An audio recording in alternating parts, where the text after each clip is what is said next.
Daban, José Antonio Vera, Mamen Mendizábal, Rubén Amón.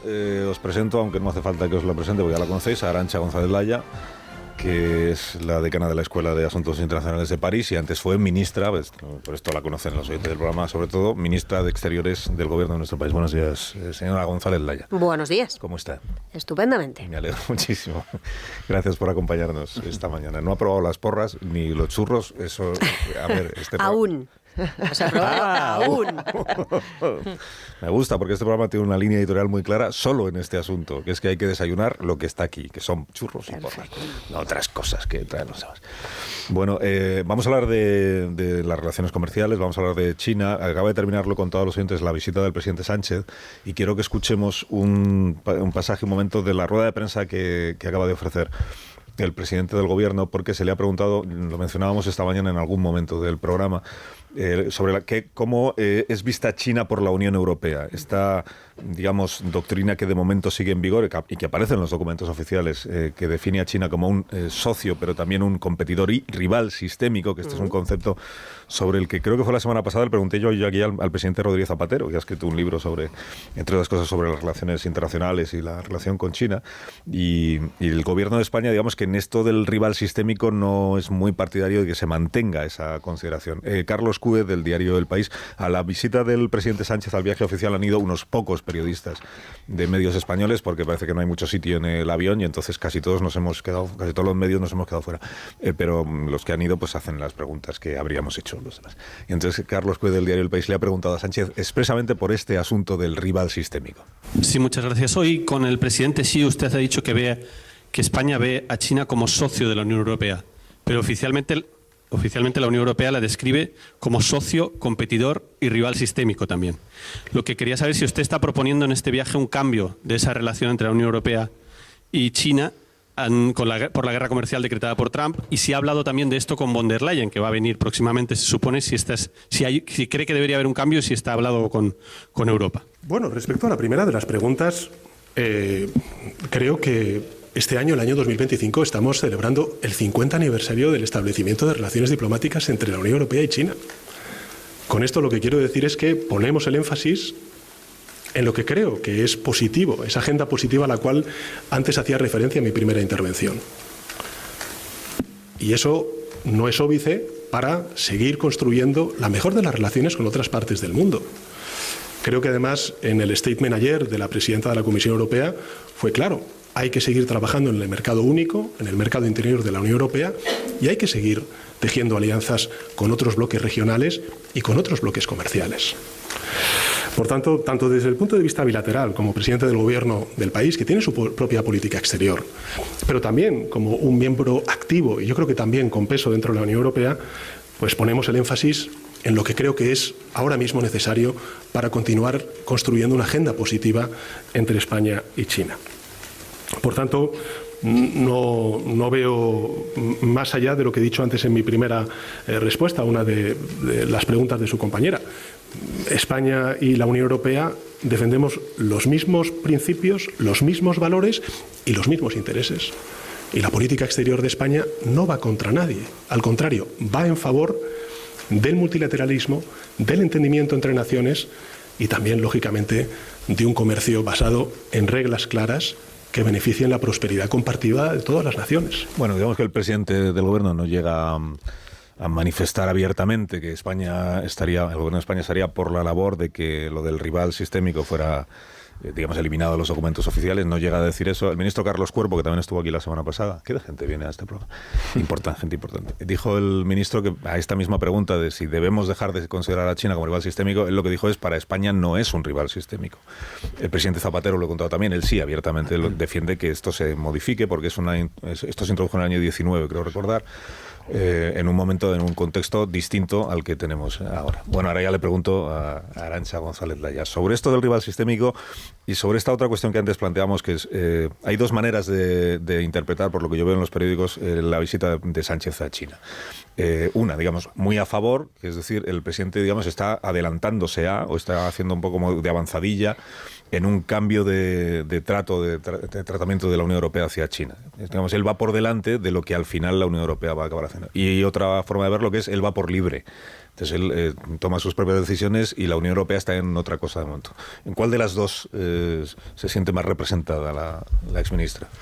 No, yo creo que la visita se enmarca en la normalidad de las relaciones entre dos países que son China y España, que cumplen 20 años de relaciones institucionales, digamos, y en el contexto más amplio de 50 años, un aniversario importante de relaciones entre la Unión Europea y China. Y yo creo que dentro de la normalidad, insisto, de las relaciones entre un país de la Unión Europea y China, como de la misma manera que el presidente Macron el año pasado, un aniversario, una efeméride similar entre Francia y China, recibe con honores al presidente Xi Jinping en París, se reúnen, firman una serie de acuerdos y discuten de los temas que importan.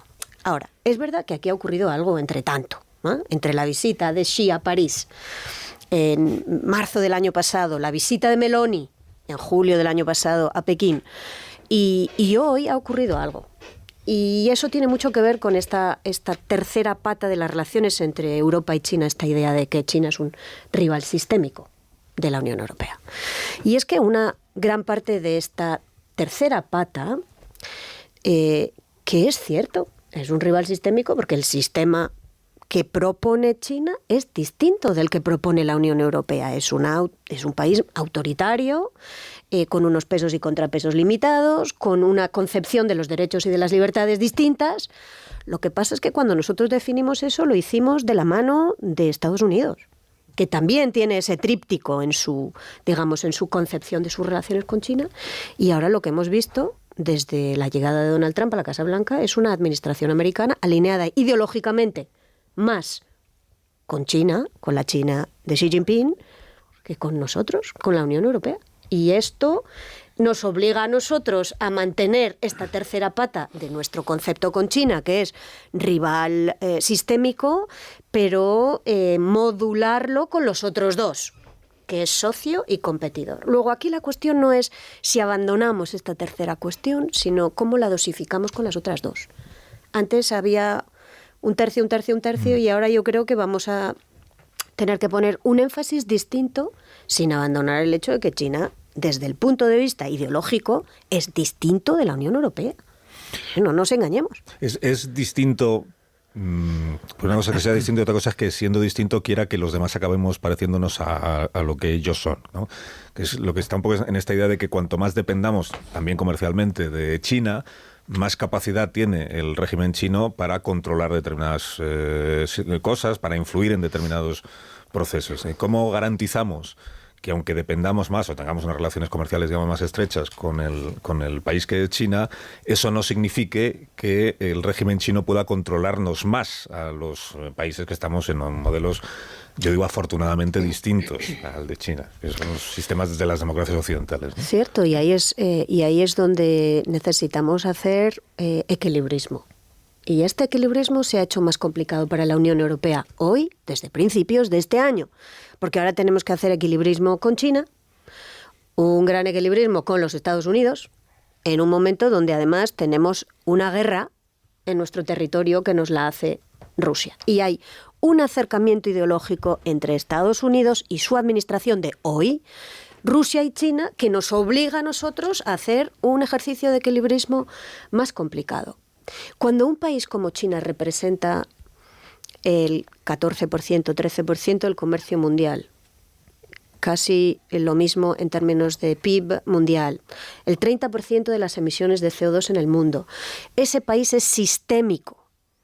Y nosotros, Unión Europea, que somos sistémicos, no podemos no tener una relación funcional con China. Y tenemos que cultivarla. Y tenemos que ocuparnos de esa relación. Y tenemos que asegurarnos que esa relación no nos obliga a aceptar cosas que nos cuesta más aceptar y que no están en nuestro ser. Y ese es ese ejercicio de equilibrismo que tenemos que hacer. Y te pongo un ejemplo, Carlos.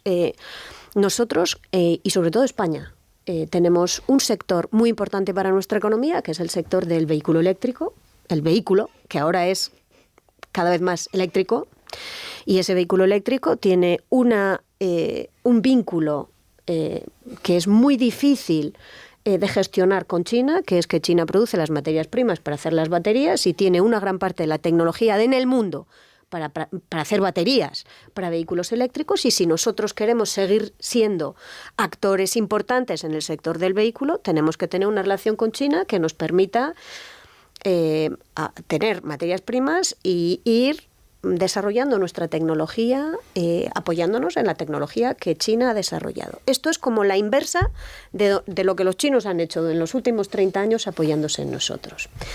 Equilibrismo.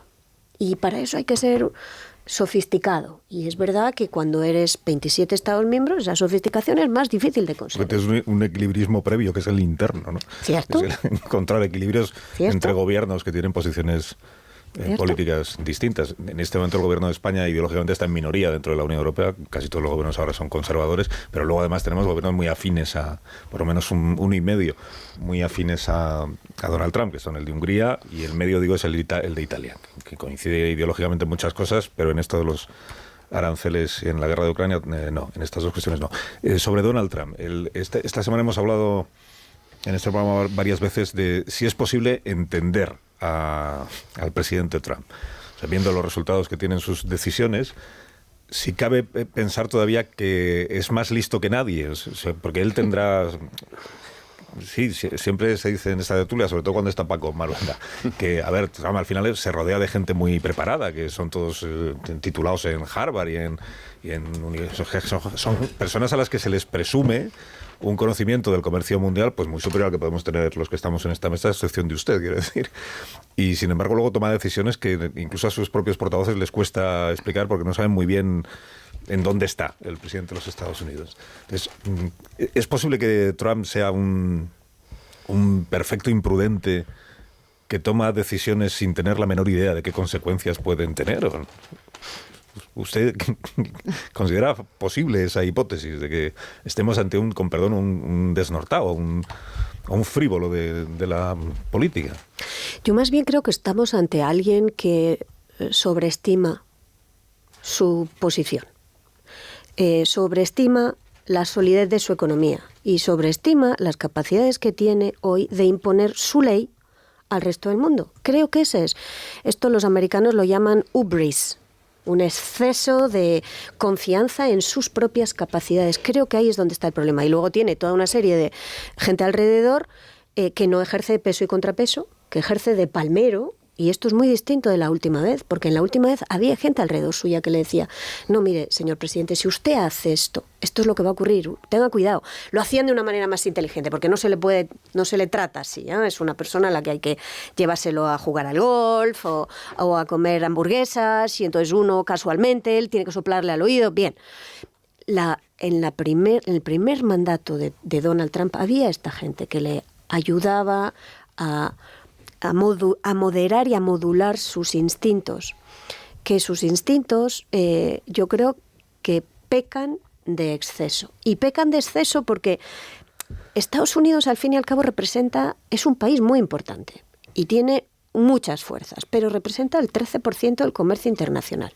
Es un país súper endeudado que necesita financiar su deuda todos los días acudiendo a los mercados y depende de los tipos de interés de esa deuda para poder seguir manteniendo una economía que consume en exceso y ahorra en defecto. Exactamente lo contrario de la China. Eso es un desequilibrio estructural que se puede permitir porque tiene el dólar como moneda de reserva del mundo, pero todo esto tiene un límite y es el 87% de las importaciones restantes en el mundo y la capacidad del resto del mundo a aceptar su ley. Y lo que estamos viendo es que hay un límite a ese exceso de confianza suya. Y lo hemos visto esta semana, no por los mercados bursátiles, lo hemos visto por los mercados de deuda. Uh-huh. Ese ha sido su freno. El freno, ahora ya sabemos que el botón de pausa, si queremos que el presidente de los Estados Unidos le dé al botón de pausa, sabemos que tiene un talón de Aquiles muy fuerte, que es el mercado de los bonos del Tesoro americano. Estos efectos adversos, digamos, o secundarios que igual Trump no había calculado adecuadamente, claramente son el mercado de la deuda pública, los bonos, como usted dice, y el propio valor del dólar, que está depreciándose a una velocidad que es verdaderamente grave para la economía estadounidense. Pero a la vez, claro, el presidente Trump ha congelado ahora mismo durante 3 meses el 10%, en el caso de la Unión Europea, digo, el 10% adicional de arancel que nos había anunciado, esto que él llama recíproco, aunque no lo sea. Pero a la vez, lo ha recordado el presidente Sánchez hace un momento, sigue en vigor el 10% que ya entró el sábado pasado, que es el suelo para todos, 10% para todos, eso no lo ha retirado. Sigue en vigor el 25% que impuso al acero y al aluminio de la Unión Europea y el 25% que puso a los automóviles o componentes de automóviles procedentes de la Unión Europea.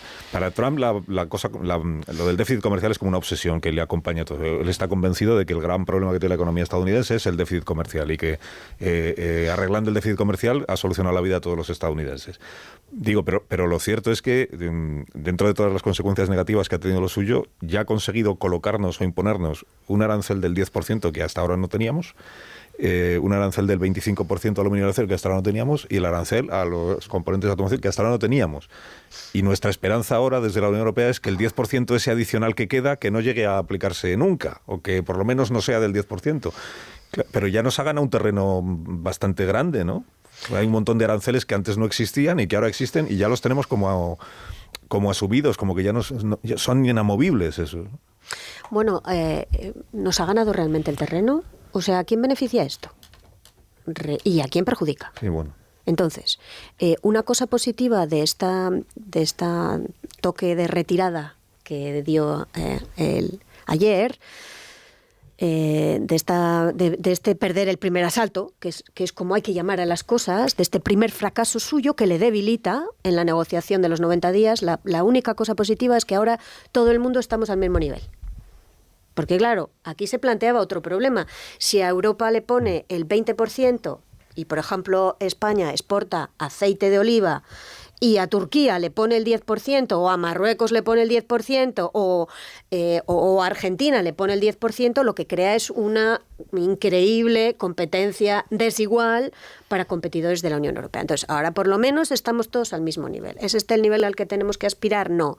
Y por eso creo que el mensaje que envía la presidenta de la Comisión Europea hoy es un mensaje muy interesante, que es: oiga, ahora hay 90 días, pero aquí nosotros tenemos todos estos instrumentos que podemos desplegar si esta negociación no nos lleva a donde nos tiene que llevar, que es acabar con estos aranceles cuyo impacto va a ser principalmente, y por eso los mercados están reaccionando de esta manera, inflación en Estados Unidos y escasez de productos para Estados Unidos.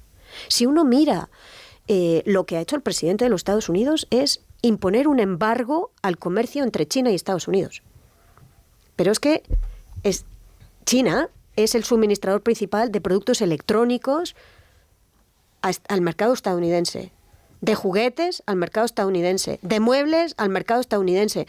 Entonces, estos productos no es que vayan a ser más caros, es que no van a entrar en el mercado americano. Cuando uno le pone 140% de arancel, significa que esos productos no entran al mercado americano. Entonces, el gran perdedor de esta batalla por ahora, y esto es lo que los mercados están diciéndole al presidente de los Estados Unidos, aunque no lo quiera escuchar, es el consumidor estadounidense, que por ahora vive de los stocks que ahí habían ido almacenando los importadores, pero estos stocks dentro de un par de semanas se han terminado. Puedes participar de la conversación, sí, los contertulios. Una pregunta muy sencilla, señora González Laya. En este escenario global que usted ha dibujado en Estados Unidos y China, ¿cuáles son las oportunidades que se dibujan para Europa y cómo tiene que afrontarlas? Bueno, este es un gran momento para Europa si Europa lo sabe jugar. Y es complicado para Europa porque tiene que hacer 3 grandes ejercicios. Primero, tiene que hacer una gran inversión en seguridad y defensa porque nuestra alianza de seguridad, que es la OTAN, ahora mismo el botón de la OTAN también está en manos del presidente de los Estados Unidos. Y este es un ejercicio complicado no solo desde el punto de vista de la financiación, al que le hemos dedicado muchas horas, sino desde el punto de vista de la organización, de la estructura. ¿Dónde vamos a hacer esa estructura para la defensa del continente europeo? En segundo lugar, porque tenemos que, de alguna manera, hacer de-risking, bajar el riesgo de nuestras relaciones con Estados Unidos y con China y mejorar nuestra capacidad de comerciar con otras zonas del mundo. Ahí tenemos acuerdos en construcción con la India, con Malasia, con Filipinas, con Tailandia, con Australia, desde ayer con los Emiratos. Y todo esto hay que llevarlo adelante. Y en tercer lugar, la gran protección, el gran escudo de protección de la Unión Europea, que es profundizar su mercado interior, que es donde está la llave. Hay un estudio que yo cito sin cesar, porque me parece que lo explica muy bien. Por cada 1% que perdamos de comercio con Estados Unidos, lo podemos compensar con un 0,1% de profundización del mercado único. Ahí está nuestra póliza de seguro. Estas son las 3 cosas que Europa tiene que hacer: seguridad y defensa, mercado único y ampliar los lazos y las alianzas para distribuir mejor los riesgos alrededor del mundo y hacerlo a 27.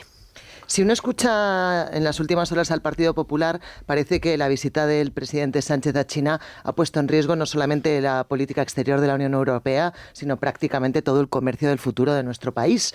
¿En qué medida amenaza la visita de Sánchez a China en alguna medida la política exterior europea? ¿Pone en riesgo alguna negociación que esté llevando a cabo von der Leyen o los representantes europeos? ¿Va por libre? ¿Es un verso suelto el señor Sánchez en esto o va en una misión europea que no conocemos? No, yo lo que creo es que tenemos, y España, gracias a Dios, está ahí, tenemos un consenso europeo, consenso -1, principalmente, menos Hungría, que sí va por libre. El resto de la Unión Europea tiene un consenso de la importancia de buscar un mejor equilibrio en sus relaciones con sus socios, incluida China y incluido Estados Unidos, y lo va declinando con distintas voces y a través de distintas bocas. Pero los mensajes no son distintos. Cuando Macron va a visitar al presidente de los Estados Unidos o cuando el presidente de Finlandia va a ver al presidente de los Estados Unidos, va con un mensaje que es un mensaje europeo. Por favor, manténgase usted de momento de nuestro lado en la guerra con Ucrania. Cuando España va a China, va con un mismo mensaje que es: sigan ustedes interesados en el mercado europeo, pero de ahora en adelante, por favor, dadas las turbulencias que tenemos en el comercio internacional con el unilateralismo estadounidense, no añadamos un nuevo fuego al comercio internacional con una guerra comercial entre China y el resto del mundo. Seamos responsables. O sea, yo creo que lo que importa no es la boca por la que se expresan los mensajes. Hay que desplegar los 27 Estados miembros en todos los territorios del mundo. Ese es el ejercicio, pero es el mensaje. Sabe usted que desde Estados Unidos se ha señalado a España por esa visita, ¿no? Y eso preocupa, altera, sube la tensión en algunas personas de nuestra sociedad, ¿no? Ese señalamiento, decir España por parte de, no sé si del secretario del Tesoro americano, de Comercio americano, genera nervios. De hecho, González, aprovechando esta inercia de la pregunta, la misma inercia, sugeriría si Trump no va a empezar a dividir los intereses de Europa a partir del premio del castigo a los socios que la integran, ¿no? Si Meloni va a visitarlo, yo entiendo que el trato que le puede dar Italia respecto a que pueda dar España es distinto si observa que Sánchez viene de Beijing, ¿no? Digo, existe ese peligro de división, porque de momento ha sido una ventaja para Europa que se nos identifica como una realidad geopolítica, ¿no? Y en cambio Trump podría jugar a dividirnos, pregunto. Bueno, yo veo el único líder europeo que fue a la toma de posesión del presidente Trump fue Giorgia Meloni. Mucha tinta se escribió sobre esa visita. Ahora, ¿ha excluido a Italia de las medidas arancelarias el presidente Trump? No. ¿La ha excluido del arancel al acero y al aluminio? No. ¿La ha excluido de los aranceles al automóvil? Que le cuesta caro a Italia, porque es otro de los grandes polos de fabricación en Europa. No, porque el presidente Trump, en materia de sus intereses, no tiene amigos. No quiere amigos, quiere vasallos. Y por lo tanto, esta es una lección que nosotros tenemos que aprender. Cuando vamos a ver al presidente de los Estados Unidos, tenemos que hablar por nuestra boca con el mensaje europeo. Y cuando vamos a China, tenemos que hablar con nuestra boca. Lo que digo es que con Trump el mensaje podría europeo. jugar a dividirnos, ¿no? Y no lo está haciendo. Bueno, Trump juega a dividirnos, por supuesto. Cuando el vicepresidente de los Estados Unidos va a la Conferencia de Seguridad de Múnich y se reúne con la líder del partido de ultraderecha alemán, Alice Weidel, y no se reúne con el canciller alemán, juega a dividir a la Unión Europea, es obvio. Y juega a dividirla de esta manera sofisticada que la ultraderecha ha entendido hay que jugar. Ya no se trata de salirse de la Unión Europea, sino dinamitar la Unión Europea desde dentro. Y a eso utiliza incluso J.D. Vance, vicepresidente de los Estados Unidos, el mismo lenguaje que la AfD alemana. Cambiar la Unión Europea desde dentro. Claro que juegan a eso, pero más tontos seríamos si cayéramos nosotros en ese juego. Yo, desde luego, en estos momentos creo que si hay un país, si hay una administración que realmente no está en situación de darle consejos a nadie, es la administración de los Estados Unidos. Y que seríamos, creo, incautos si cayéramos en ese juego de nosotros tenemos que respetar a la administración de Estados Unidos, como tenemos que respetar a todas las administraciones de todos los países. Pero someternos a los dictados de la administración de Estados Unidos, más con la que está cayendo, me parecería que no es el juego de la Unión Europea. Sí, usted hablaba de hacer equilibrios con China, pero en realidad partimos de una base que es el desequilibrio que hay en las relaciones entre ambos, porque hablaba del vehículo eléctrico. Sí, ellos nos venden los complementos, los componentes, sí, nunca me sale la palabra componentes, pero encima nos venden el vehículo eléctrico mucho más barato. Nosotros tenemos muchas más dificultades para acceder al mercado chino. Entonces, ¿hasta qué punto nosotros tenemos una ventaja en esa situación? Porque ellos van a invertir más, puede ser, van a comprar nuestra deuda, pero nosotros no tenemos posibilidad de entrar en un mercado que tiene 1.000 millones de habitantes, 1.200 me parece que son. Yo creo, y esa es una pregunta muy importante, ¿cuál es nuestro poder con respecto a China? Y yo creo que nuestro poder es nuestro mercado único. Cuando a China, que depende para su crecimiento de manera desproporcionada, de manera desequilibrada de sus exportaciones, porque este es el otro gran desequilibrio en el mundo. En China su consumo es inferior a la capacidad de consumir y el peso de su crecimiento está sobre el sector exterior, exportar. Una vez que se le cierra el mercado americano, ¿cuál es el otro mercado que le queda a China en el mundo? Mercado profundo con capacidad de compra. Es el mercado europeo. Entonces nosotros sí tenemos algo que China necesita en estos momentos, que es nuestro mercado único. Y sí tenemos la capacidad de negociar con China.